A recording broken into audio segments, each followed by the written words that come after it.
Hey, Mike here with Canadian Musician. Of course, still in Austin. South by is going on. With me, I guess one of the mainstays of Canadian rock, the Trews, John-Angus and Colin MacDonald. Guys, it's been a while since I saw you. I dropped in on the studio when you were recording your last album, but haven't seen you since. So how you guys doing? We're doing great. We just got finished a 2-month tour. I mean, these are the last 2 dates of it. We're doing a show tonight, and then we're going to play in Listowel, Ontario tomorrow, and then we're done for a bit. So we're doing all right. Been playing some great shows. That's quite the trek to come down here for one show and then head right back up to Ontario. Sure is. We kind of booked this when it was in the middle of nowhere on the calendar, and then everything just got booked right up to it. Like the acoustic tour kind of got extended a week past when we thought it would.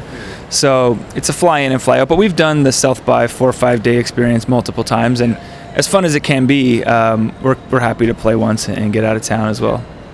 I guess with that, why? I know you guys got invited down, take advantage of it, but I say, like, I think it's 5 records in that you guys are one of the most established acts in Canada. You guys have had a lot of success. Why do South by at this point in your career? Because we still haven't established ourselves in the States. We always like to come down and be part of the party. We like to feel like we don't want to feel like we're just, comfortable being a big Canadian band. We like to keep, touring down here. I mean, we started out the year in the States. We did 3 weeks in America in January. I mean, we just sort of vowed, as long as we're going to be a band, we're always going to, keep coming down to America. And, South by is one of those things where, we love this town and we love being able to check out new music, and we love to be a part of it, to feel like we're a new band, even though we're not. There's also always new things to be done, new partners to be had. And like last time we were here, we came away with talking about girls. Yeah. But last time we were here, we came away with a new publishing person that we're working with. So there's still contacts to be made and things that can advance things, Is this, I guess, are you doing the acoustic show while you're down here, or is this a separate thing from that tour? No, we're going to do the electric. Yeah. Yep. Full on 40 minutes of electrifying Canadian rock. Nice. Along with the acoustic tour that you guys have been doing, came the reissue of the previous acoustic album from, I think it's 2009. I think it originally came out, if I remember correctly. That was called Friends and Total Strangers. First of all, why that, of all your back catalog, why the acoustic live album as a reissue instead of, say, the debut or whatever? It started as we never got to do that record. We never got to put that CD out on vinyl, and we wanted to do it. We were looking for the appropriate time. We always, every record cycle, we finish with an acoustic tour. Pretty much since 2009, we'll go out and do an acoustic run. And we wanted an excuse to put it on vinyl. There was a bunch of extra material we'd recorded for it back in 2009 that we never got on the original issue. So we thought it would be kind of a neat thing to have for sale at the acoustic shows. And it was a hit. Everybody wanted that record on vinyl, so it was a good call. Yeah, so rather than just reissue it as it was, we just put new song, more content on it, just give it a little more heat, I've heard, not just in interviews I've done, but I've seen a couple artists say, how they see it. No matter how a song turns out as a finished product in the studio, they feel if it can stand up just as an acoustic song, just voice and acoustic guitar, then you have a tune. Yeah. Is that kind of how you guys see your songs? Yeah, I mean, especially now. But one thing, this kind of relates to what you just said in its own way. One of the reasons I think so many bands' debut albums are so good is because they have to live test all the songs. Mm-hmm. So just beyond just sitting down with an acoustic guitar, the reason why most bands' debut records really rock is because they had to test them out in front of audiences, 400 shows in a row. And as if you get some success and you get on that whole hamster wheel of just making records and touring, you lose a little bit of that because you got to write songs and you got to write them quick and you got to go and there's a lost art to just live testing songs for a while. So that kind of ties into your point, but yeah. Sorry, what was the question? No, just the idea that if you can, no matter how a song turns out in the end, if it can stand up just as a lone guitar and vocal, then you really have the core of a good tune. Absolutely. Yeah. Because we have some riff-based rock songs, or rhythm and groove-based rock songs, but at the end of the day, you try to make the melody and lyric compelling enough that they don't need those grooves and riffs to be compelling, that they can stand up on their own. And I think that is, to your point, a testament to a good tune. Colin, the point you were just making about why debut albums in a lot of cases are so good, and part of that I would think also is just that you have, in a way, you have your whole life to prep for that debut album and the right songs and perfect those songs for that debut album, and then once that's out, you suddenly only have a year or two for that second album. Or 6 months. I mean, when we had to make our second record, we had 6 months to write and record it. It was pretty intense, but no, you're right. You get your whole life to build up to that record, but you also have a different set of criteria for what makes a good song. You're really tuned into what rocks. You're really tuned into what makes you feel good, because you really don't have any success to measure it against. So you're there in front of 10 people or 20 people in a bar in, I don't know, Oshawa, and you're like, okay, I need something that's going to get me off or get my band off. Like, we got to rock.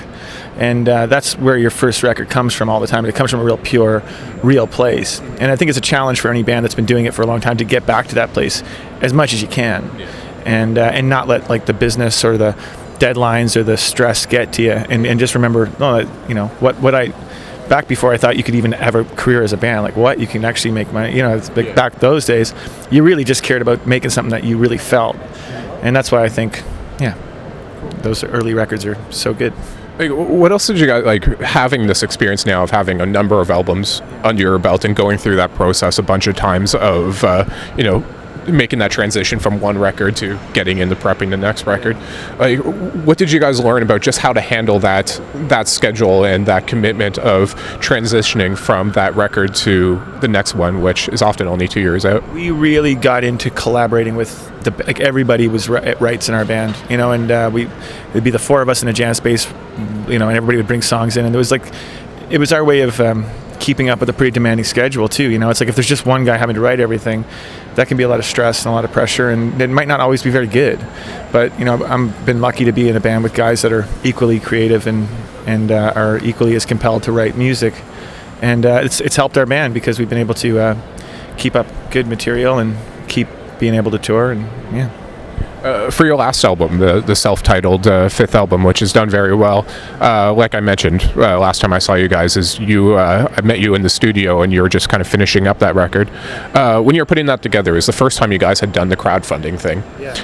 Now that obviously it's over and you kind of have some retrospective perspective on it, I guess, how did you find that process? I think a lot of bands underestimate just how much extra work it can be. Like, would you consider it again, and how did you find it? It was a really fun idea. I feel like we did it when it was new-ish, and it felt kind of like a interesting thing for the band to do to keep things interesting. But you're right, it was a lot of extra work. I don't know. I thought it was overall a positive experience. Yeah, I think like the idea was we'd change labels, and it wasn't necessary to do it, but it seemed like a really good idea to sort of try it, because people were kind of suggesting that we try it, and the part we liked was the idea of bringing the fans along for the ride, and that was cool, especially off the top, because we were like live video, showing people what we're doing and getting in touch and being really engaged with the fans, that was the fun part.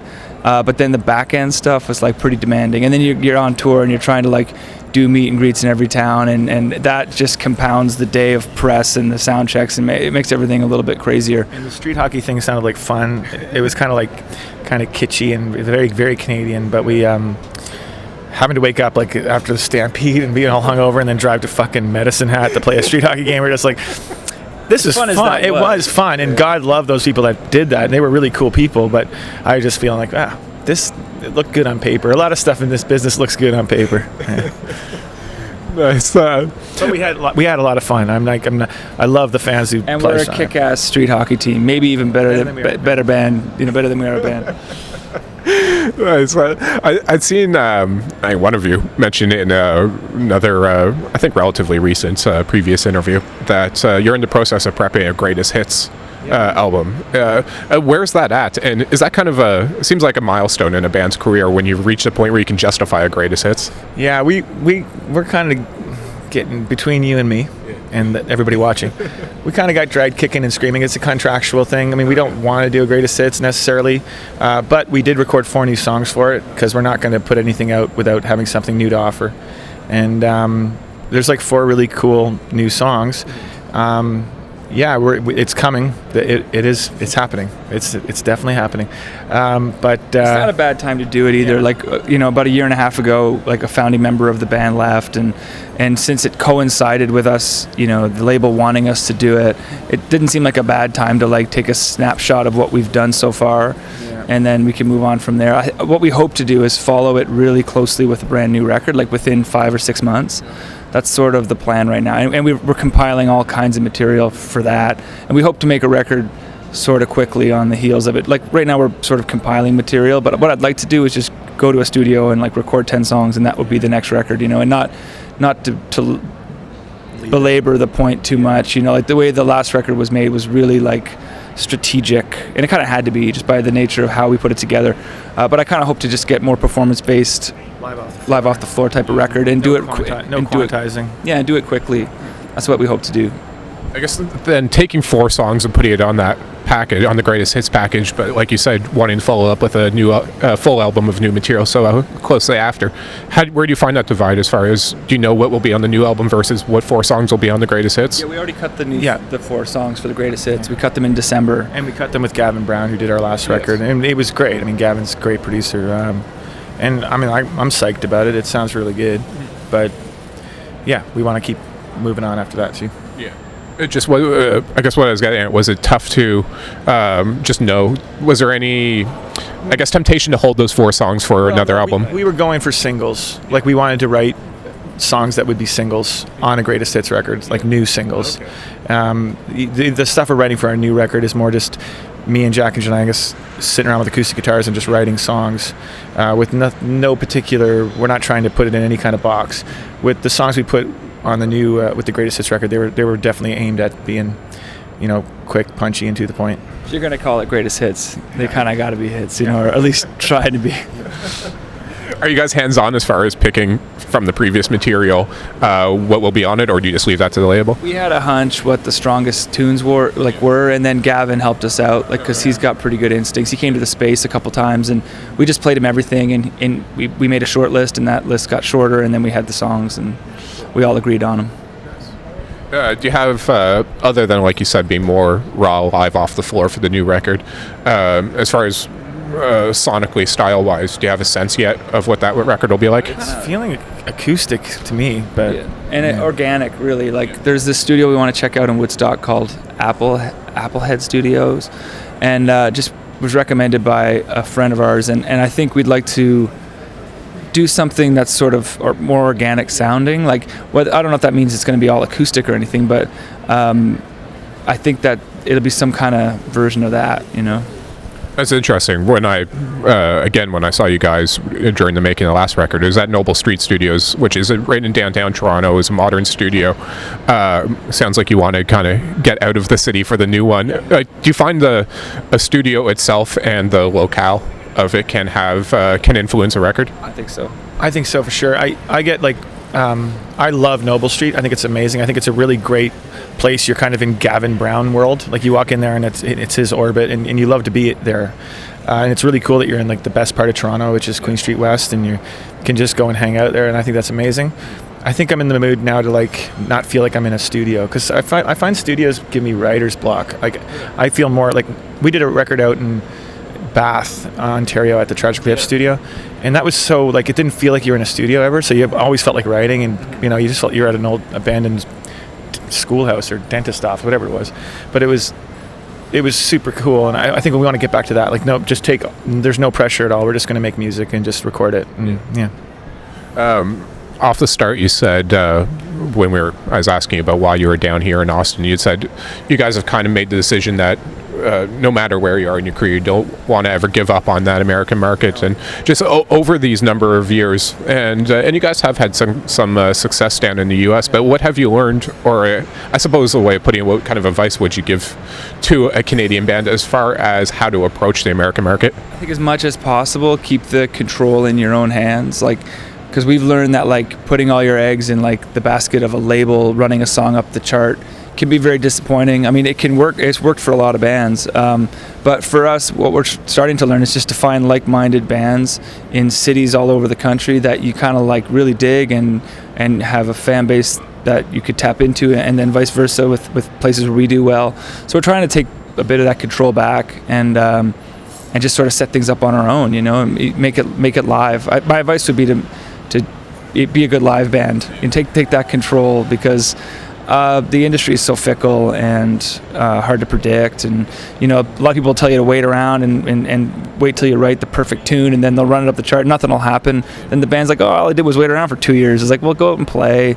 At least you're playing music, you know. And everybody's trying to write that big smash hit single, and it's like that David Cross joke about going out to LA and there's like, you know, millions of people that are all going to make it, but in reality 13 are going to make it, you know. And it's like, and that's been the way we've always approached it too. It's like, we're not want to sit around and like with programmed beats and try to write the perfect song. It's like, to me, that's just a waste of time, especially for our band. And we just like to write songs and go out and tour. And we've had records where singles have done really well, and we've had records where things haven't done as well as expected, and we just kept going out and touring, and we've been so fortunate to have a great base of people that keep wanting to come to see our band. So that's my advice, which was his advice. I just reiterated it. Well, guys, I know it's a kind of quick in and out, hectic day and trip down here. I kind of just want to mention before I let you guys go, one of the first, back when I was in like early years of high school, one of the first shows I ever saw was you guys playing in a small outdoor stage at the Farmers Market in Moncton, New Brunswick. Oh, nice. And I think we talked about this last time. maybe. No, I think it was just a show you guys were doing. I have weird memories. I can remember pretty much every single gig, and it was 2004, and it was the summer, and we had done this outdoor Moncton gig. It was just, things were just starting to get a little big, and I remember that exact gig. I remember there was a lot of buzz starting to happen around you guys in the Maritimes, and where of course you're originally from. And I remember seeing you guys, and you were so tight and just captivating live that there was a real sense that you guys were going on the big thing. So it's just been cool to see what you've done all these years later, and to I guess be able to do this kind of thing with you guys. Cool. Thanks Cheers, so man. much. Cheers, man. Cheers, man. Thank you.